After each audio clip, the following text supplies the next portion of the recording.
ನಮಸ್ಕಾರ ಸ್ನೇಹಿತರೆ, ಎಲ್ಲರಿಗೂ ಸಂಚಾರಿ ಸುದ್ದಿ ಯೂಟ್ಯೂಬ್ ಚಾನೆಲ್ಗೆ ಸ್ವಾಗತ.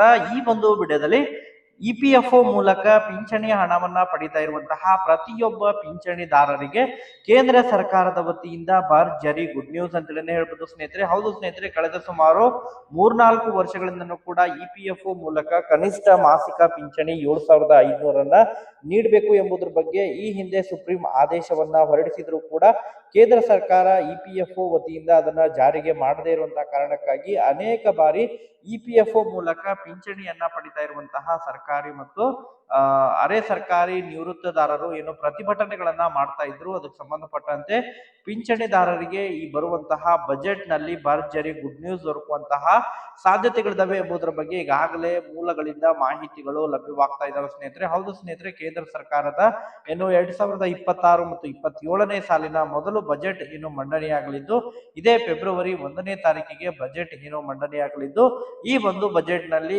ಇಪಿಎಫ್ಒ ಮೂಲಕ ಪಿಂಚಣಿ ಹಣವನ್ನ ಪಡಿತಾ ಇರುವಂತಹ ಪ್ರತಿಯೊಬ್ಬ ಪಿಂಚಣಿದಾರರ ಮಾಸಿಕ ಪಿಂಚಣಿ ಹಣ ಹೆಚ್ಚಳ ಆಗುವಂತಹ ನಿರೀಕ್ಷೆ ಇದೆ. ಅದರ ಜೊತೆಗೆ ಡಿಎ ಕೂಡ ಹೆಚ್ಚಳ ಆಗುವಂತಹ ನಿರೀಕ್ಷೆ ಕೂಡ ಇದೆ ಎಂಬುದರ ಬಗ್ಗೆ ಮಾಹಿತಿಗಳು ಕೇಳಿಬರ್ತಾ ಇದಾವೆ ಸ್ನೇಹಿತರೆ. ಸೊ ಒಟ್ಟಾರೆಯಾಗಿ ಪಿಂಚಣಿದಾರರು ಕಂಪ್ಲೀಟ್ ಆಗಿ ವಿಡಿಯೋನ ವೀಕ್ಷಣೆ ಮಾಡಿ, ಯಾರು ಕೂಡ ವಿಡಿಯೋನ ಸ್ಕಿಪ್ ಮಾಡ್ಲಿಕ್ಕೆ ಹೋಗ್ಬಿಡ್ರಿ. ಪ್ರತಿಯೊಬ್ರು ಕೂಡ ಚಾನೆಲ್ ಅನ್ನ ಸಬ್ಸ್ಕ್ರೈಬ್ ಮಾಡ್ಕೊಂಡೆ ವಿಡಿಯೋನ ವೀಕ್ಷಣೆ ಮಾಡಿ. ಹಾಗಾದ್ರೆ ಬನ್ನಿ ಸ್ನೇಹಿತರೆ, ತಡ ಮಾಡದೆ ಈ ಒಂದು ವಿಡಿಯೋನ ಪ್ರಾರಂಭಿಸೋಣ. ಹೌದು ಸ್ನೇಹಿತರೆ, ಈಗಾಗಲೇ ಕೇಂದ್ರ ಸರ್ಕಾರದ ವತಿಯಿಂದ EPFO employment provident fund organisation ಮೂಲಕ ಮಾಸಿಕ ಪಿಂಚಣಿಯನ್ನ ಪಡಿತಾ ಇರುವಂತಹ ಪ್ರತಿಯೊಬ್ಬ ಸರ್ಕಾರಿ ಮತ್ತು ಅರೆ ಸರ್ಕಾರಿ ಪಿಂಚಣಿದಾರರ ಕನಿಷ್ಠ ಮಾಸಿಕ ಪಿಂಚಣಿ ಪ್ರಸಕ್ತ ನೀಡ್ತಾ ಇರೋದು ಕೆಲವೊಂದಿಷ್ಟು ರಾಜ್ಯಗಳಲ್ಲಿ ಸುಮಾರು 2,000 ಹಿಡ್ಕೊಂಡು 3,000ವರೆಗೆ ಪಿಂಚಣಿಯನ್ನ ಈಗಾಗಲೇ ಪಡಿತಾ ಇದ್ದಾರೆ. ಬಟ್ ಈಗಾಗಲೇ ಕೇಂದ್ರದ ಮೂಲಕ ಅದ್ರ ಜೊತೆಗೆ ಬಹಳ ಪ್ರಮುಖವಾಗಿ ಸುಪ್ರೀಂ ಆದೇಶದ ಮೇರೆಗೆ ಕನಿಷ್ಠ ಮಾಸಿಕ ಪಿಂಚಣಿಯನ್ನ 7,500 ನೀಡಬೇಕು ಎನ್ನುವಂತಹ ಏನು ಸುಪ್ರೀಂ ಆದೇಶ ಇದ್ರೂ ಕೂಡ ಈಗಾಗಲೇ ಇಪಿಎಫ್ಒ ಮೂಲಕ ಎಂಪ್ಲಾಯ್ಮೆಂಟ್ ಪ್ರಾವಿಡೆಂಟ್ ಫಂಡ್ ಆರ್ಗನೈಸೇಷನ್ ಮೂಲಕ ಪಿಂಚಣಿ ಹಣವನ್ನ ಹೆಚ್ಚಳವನ್ನ ಮಾಡಲಿಕ್ಕೆ ವಿಳಂಬ ಧೋರಣೆಯನ್ನ ಮಾಡ್ತಾ ಇದ್ದಾರೆ. ಅದಕ್ಕೆ ಸಂಬಂಧಪಟ್ಟಂತೆ ನಿರಂತರವಾಗಿ ಇಪಿಎಫ್ಒ ಪಿಂಚಣಿದಾರರು ನಿರಂತರವಾಗಿ ದೆಹಲಿ ಆಗಿರ್ಬೋದು ಅನೇಕ ರಾಜ್ಯಗಳಲ್ಲಿ ಪ್ರತಿಭಟನೆಗಳನ್ನ ಮಾಡೋದ್ರ ಮೂಲಕ ತಮ್ಮ ಬೇಡಿಕೆಗಳನ್ನ ಈಡೇರಿಸಬೇಕು ಎಂಬುದರ ಬಗ್ಗೆ ಸರ್ಕಾರಕ್ಕೆ ಒತ್ತಾಯವನ್ನ ಮಾಡ್ತಾ ಇದ್ರು ಸ್ನೇಹಿತರೆ. ಬಟ್ ಈಗಾಗಲೇ ಅದಕ್ಕೆ ಸಂಬಂಧಪಟ್ಟಂತೆ ಅನೇಕ ಬಾರಿ ಚರ್ಚೆಗಳು ಕೂಡ ನಡೆದಿದ್ದಾವೆ.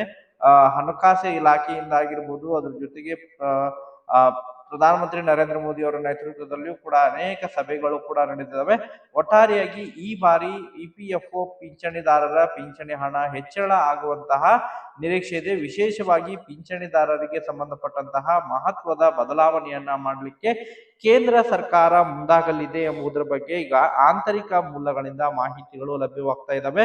ಈಗಾಗಲೇ ಬಜೆಟ್ ಸೆಷನ್ ಕೂಡ ಪ್ರಾರಂಭವಾಗಿದ್ದು, ಇದೇ ಫೆಬ್ರವರಿ 1ನೇ ತಾರೀಕಿಗೆ ಇನ್ನು ವಿತ್ತ ಸಚಿವರಾಗಿರುವಂತಹ ನಿರ್ಮಲಾ ಸೀತಾರಾಮನ್ ಅವರು ಈಗಾಗಲೇ ಈ ಬಜೆಟ್ಗೆ ಮಂಡನೆಯನ್ನ ಮಾಡಲಿದ್ದಾರೆ ಸ್ನೇಹಿತರೆ. ಸೊ ಆ ಒಂದು ಬಜೆಟ್ ನಲ್ಲಿ ಕೂಡ ವಿವಿಧ ರೀತಿಯಾದಂತಹ ಕ್ಷೇತ್ರದ ಪಿಂಚಣಿದಾರರಿಗೆ, ಅದರಲ್ಲೂ ಕೂಡ ವಿಶೇಷವಾಗಿ ಸರ್ಕಾರಿ ಮತ್ತು ಅರೆ ಸರ್ಕಾರಿ ನೌಕರರು ಇಪಿಎಫ್ಒ ಮೂಲಕ ಪಿಂಚಣಿ ಹಣವನ್ನ ಪಡಿತಾ ಇರುವಂತಹ ಪಿಂಚಣಿದಾರರ ಬಹುದಿನಗಳ ಬೇಡಿಕೆಯಾಗಿರುವಂತಹ ಇಪಿಎಫ್ಒ 95 ಪಿಂಚಣಿ 7,500ಕ್ಕೆ ಹೆಚ್ಚಳ ಮಾಡಬೇಕು ಮತ್ತು ಡಿಎ ಕೂಡ ಹೆಚ್ಚಳ ಮಾಡಬೇಕು ಎನ್ನುವಂತಹ ಏನು ಕೂಗುಗಳಿತ್ತು.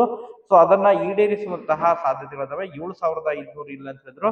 ಸೊ ಸ್ವಲ್ಪ ಪ್ರಮಾಣದಲ್ಲಿ ಹೆಚ್ಚಳ ಮಾಡುವಂತಹ ನಿರೀಕ್ಷೆ ಕೂಡ ಇದೆ ಎಂಬುದರ ಬಗ್ಗೆ ಆಂತರಿಕ ಮೂಲಗಳಿಂದ ಮಾಹಿತಿಗಳು ಲಭ್ಯವಾಗ್ತಾ ಇದ್ದಾವೆ ಸ್ನೇಹಿತರೆ. ಸೊ ಒಟ್ಟಾರೆಯಾಗಿ ಬಜೆಟ್ ನಲ್ಲಿ ಇದ್ರ ಬಗ್ಗೆ ಉತ್ತರ ದೊರಕಲಿದೆ. ಮತ್ತೆ ಇದಕ್ಕೆ ಸಂಬಂಧಪಟ್ಟಂತೆ ಏನಾದ್ರು ಅಪ್ಡೇಟ್ಗಳು ಲಭ್ಯವಾದವು ಅಂತ ಹೇಳಿದ್ರೆ ತಮಗೆ ಮಾಹಿತಿಯನ್ನ ಕೂಡ ತಿಳಿಸ್ಕೊಡ್ತೀವಿ. Okay, thank you for watching this video.